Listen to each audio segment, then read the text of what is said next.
இன்ஸ்டாகிராமில் ஆபாச மெசேஜ் அனுப்பி பாலியல் மிரட்டல் விடுத்ததாக நடிகை ரம்யா அளித்த புகாரில் அவர் பெங்களூரு நீதிமன்றத்தில் நேரில் ஆஜராகி எவிடன்ஸ் சமர்ப்பித்தார். நடிகையிடம் அத்துமீறலில் ஈடுபட்டதாக 12 பேர் கைது செய்யப்பட்டுள்ள வழக்கில் அடுத்த கட்ட நகர்வு என்ன? கன்னட திரையுலகில் நடிகையாக அறிமுகமான ரம்யா தமிழ், தெலுங்கு உட்பட மொழி படங்களில் நடித்து முன்னணி நடிகையாக திகழ்ந்தார். மேலும் காங்கிரஸில் இணைந்து எம்பியாகவும் பணியாற்றினார்.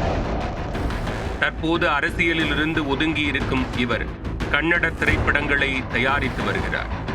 இந்நிலையில் சித்ரதுர்காவைச் சேர்ந்த ரேணுகாசாமி கொலை வழக்கில் நடிகர் தர்ஷன் ஜாமீனில் வந்தது பற்றியும் பின்னர் உச்சநீதிமன்றம் அவரது ஜாமீனை ரத்து செய்தது பற்றியும் நடிகை ரம்யா தனது இன்ஸ்டாகிராம் பக்கத்தில் கருத்து தெரிவித்திருந்தார்.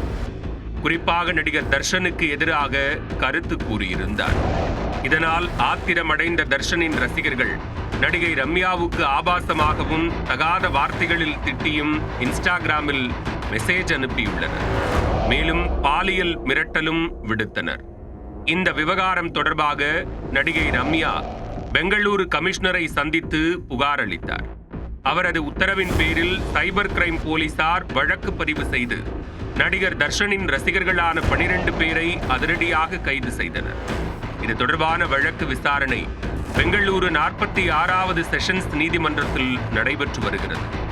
இந்த வழக்கில் கைதான 12 பேர் மீதும் போலீசார் குற்றப்பத்திரிகை தாக்கல் செய்தனர். இந்நிலையில் இந்த வழக்கில் நீதிமன்றத்தில் சாட்சியம் அளிக்க நடிகை ரம்யாவுக்கு நோட்டீஸ் அனுப்பப்பட்டது. அதன்படி வழக்கு விசாரணைக்கு நடிகை ரம்யாவும் குற்றம் சாட்டப்பட்ட 12 பேரும் நேரில் ஆஜராகினர். இந்த வழக்கில் முதல் சாட்சி நடிகை ரம்யா என்பதால் நீதிபதி ராஜீவ் கவுடா முன்பு அவர் வாக்குமூலம் அளித்தார். பாலியல் மிரட்டல் தொடர்பாக வாக்குமூலம் அளித்ததால் நீதிபதி வழக்கறிஞர்கள் மட்டுமே அறையில் இருந்தனர். அந்த அறை பூட்டப்பட்டது. பூட்டிய அறையில் நீதிபதியிடம் நடிகை ரம்யா தனக்கு வந்த ஆபாச தகவல்கள், பாலியல் மிரட்டல்கள் குறித்து விரிவாக வாக்குமூலம் அளித்தார். அவை அனைத்தும் வீடியோ பதிவு செய்யப்பட்டது. சுமார் 20 நிமிடங்கள் நடிகை ரம்யா வாக்குமூலம் அளித்ததாக கூறப்படுகிறது. இதனை அடுத்து குற்றம் சாட்டப்பட்ட 12 பேரிடமும் விசாரணை நடத்தப்பட்டது. இருதரப்பு விளக்கங்களையும் நீதிபதி பதிவு செய்த நிலையில் இது வழக்கின் அடுத்த கட்ட நகர்வுக்கு வழிவகுப்பதாக பார்க்கப்பட்டுள்ளது.